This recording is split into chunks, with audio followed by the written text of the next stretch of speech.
it's time to say goodbye to one of the Famicom's biggest game series. Rockman has been one of the real stars of the system, and now it's time for him to move on to other pastures.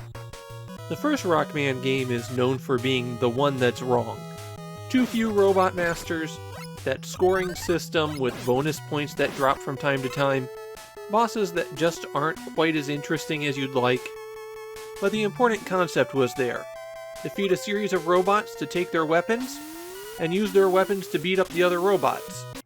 Rockman 2 is where the formula started to come together, locking in that first wave of robots with a count of 8, and throwing more varied challenges at you. Rockman 3 brought us his robot dog rush, and gave you a lot more maneuverability with the slide. Rockman 4 brought in the ability to charge your shots.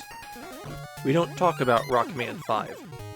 And here's Rockman 6, maybe the biggest departure in the formula yet. The plot of Rockman 6 is that the world comes together to form an anti-Dr. Wily task force. His robot rampages and real estate speculation have gone too far. Head of this organization, Mr. X, arranges a robot fighting tournament, bringing together all the strongest robots in the world, and then he steals them and uses them to take over the world. Mr. X says he's the secret power behind Dr. Wily, and absolutely, positively not Dr. Wily wearing a pair of sunglasses. Rockman is going to have to go out, defeat the rampaging robots, take their weapons, and use their weapons to stop all the robots. Rockman 6 winds up being Rockman's World Tour. All of the robot masters and stages are themed around a nationality, and all I'll say about that is it could have been a lot worse. I started my loop with Tomahawk Man, which is actually the single worst place that you could start. As usual, A jumps, B shoots, pressing down and A slides, and holding down B will charge up your shot with the normal gun. Pressing start brings up a menu where you can choose different abilities that you've acquired, and you start with nothing in Rockman 6. In the past few games you've started with the rush coil so you could spring up high, but you don't have that here. Taking down Tomahawk Man gives you the Silver Tomahawk, a thrown blade that curves upward and generally does pretty good damage. It's my pick for the best weapon in the game. From there I headed over to Yamato Man, Yamato being an old-fashioned name for Japan. The stages in Rockman 6 are the best that the series has had on the Famicom. Each one has a huge variety of challenges, and allows for a lot of flexibility in how you approach them. Plus, most of the stages have alternate paths and hidden secrets. Unfortunately, many of those require special upgrades that you have to collect first. Once you defeat Yamato Man, you get the Yamato Spear. It's a decent utility weapon whose main advantage is that shots penetrate enemies. It might not be the first weapon you'd want to reach for, but it's a decent choice to use. From there I headed to Nightman's stage. That's K-N-I-G-H-T Man. Apparently his medieval castle is one of the centers for scientific progress in the world. Nightman is a good example of the problem with these early bosses in the game. They're all very easy. Most of them have an absurdly basic pattern of just jumping over you and firing. Unless their attack is especially difficult to avoid, it's not hard to take any of them down. Nightman gives you the Night Crusher, a steel mace that flies out and comes back. The ball can fire at an angle up or down if you press in those directions when you hit B. This one's got good utility thanks to that vertical aim, but it is kind of pricey to use. The next stage is Centaur Man. Her stage is the dedicated water stage for the game. And yes, Centaur Man is a woman. It has this unusual section where the water is rising up and down above you, and you'll have to use that to make some long jumps. Centaur Man uses the Centaur Flash, which is the freeze ability in the game, though it also destroys some weaker enemies. The previous 4 stages all have a secret boss room in addition to the regular boss room, and if you defeat the boss of the stage in that secret room, then you get one of the beat letters. Collecting all 4 gives you Beat, the bird from Rockman 5, and when you summon Beat, he flies around and attacks any enemies on the screen. Beat no longer does damage to bosses, though, so you'll just have to use him on stages. And honestly, it's not that useful. During my regular playthrough, I broke out Beat once so I could get footage of using it. Windman stage was next, and Windman is apparently from China. Windman stage is mainly notable for the fans on the floor that will blow you up into spikes. His weapon is the Windstorm, a whirlwind that chases along the ground, and when you defeat enemies with it, it blows them off the screen. Enemies blown off the screen don't drop any items though. Next up is Flame Man, whose Middle Eastern themed level has robots that drop flames, and pits of oil that you don't want to be standing in when one of those flames hits it. Flame Man gives you the Flame Blast, a shot that fires in a short downward arc and leaves a flame column behind wherever it lands. I found its range to be so poor and the shots so weak that it really wasn't worth using most of the time. Flame Man also gets you the Power Adapter, one of the most significant changes for Rockman 6. Now Rush can merge with Rockman, granting you new abilities.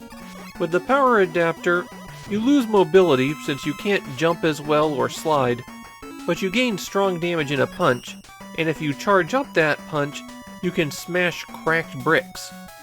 This opens up vital paths for you throughout the game, which really means that Flame Man is the first boss that you should be fighting, not the 6th like I did. Stages that have no other objects in them to collect get a little picture of Mega Man in them when you're on the stage select. The ones that are empty have something else to collect. That meant I had to replay about half the game to collect everything. On Tomahawk Man's stage, you can smash out a wall and get the Energy Balancer. The Energy Balancer will automatically apply any weapon energy pickups you collect to the weapon that has the lowest amount of energy, assuming you're already at full weapon energy with whatever you have. This makes managing weapon energy much easier. You won't be constantly swapping around so that you can recharge things. The next unbeaten robot stage for me was Blizzard Man, and naturally, that one was an ice stage. The Blizzard attack is easily the worst weapon in the game. It fires a spread shot of 4 bullets, but they are extremely slow to come out, and the energy cost to use it is huge. There's never a good reason to use this one, unless you're fighting Plant Man, because that's his weakness.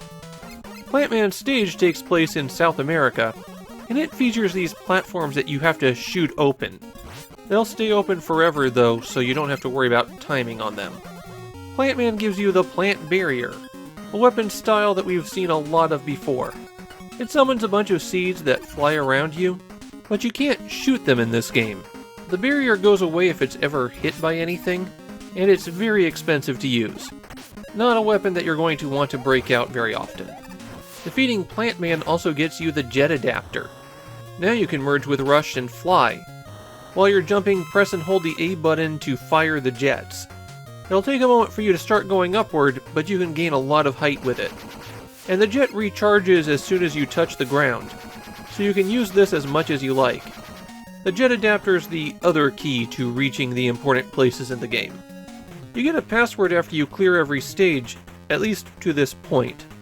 But with all 8 robot masters defeated, you have to go to the Mr. X stages, and this is where the passwords stop. You have to beat the rest of the game in one sitting. The passwords also don't retain how many E-tanks you've collected, the power-up that lets you refill your health to full at any time. You can only have 9 of these at once, but because you can re-enter stages as much as you like, it's really easy to get that quantity. The Mr. X stages, well, they're not really that much harder than the previous ones. They'll require that you have the power-ups, but for the most part they're just remixing things you've already seen in other levels. The most fun thing on these stages for me was seeing the boss Metonger Z, a parody of my personal favorite giant robot.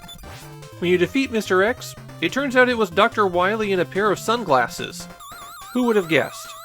Then you have 4 more Wily stages to clear, with the usual refights of all the robot masters. And when you get to the last Wily fight of the 8-bit era, it's literally the exact same boss from the end of Rockman 5. Actually a bit easier since you have better weapon choices to use against him. But still, it's the same boss. I don't think it'll come as a big shock to anybody to say that Rockman 6 is really well regarded in Japan. It was overlooked at the time of release though, and the reason for that is less than 4 weeks later, Rockman X was released. splitting the series off and giving us a whole new line of robots. This series of Rockman games will continue on to other platforms though. The series just kind of peters out as the Rockman X games become the focus. But despite all of that, these 6 Rockman games are foundational. At the end of the PlayStation's life, Capcom will port the entire series to that platform with some very snazzy covers and extra features.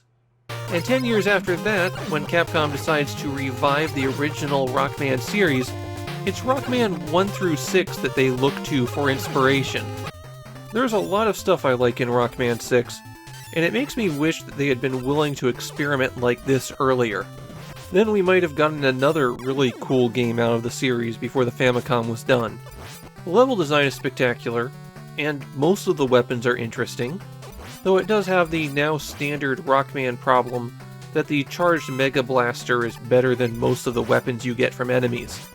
The game's biggest weaknesses are that the bosses really aren't that interesting, but they're a small part of the experience.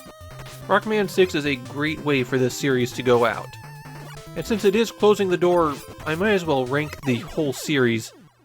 My personal choices go 2, 3, 4, 6, 1, 5, and then Rockboard somewhere way down past that. The Rockman series is a highlight of the Famicom's library. There's a reason that 30 years on, people are still playing and loving these games.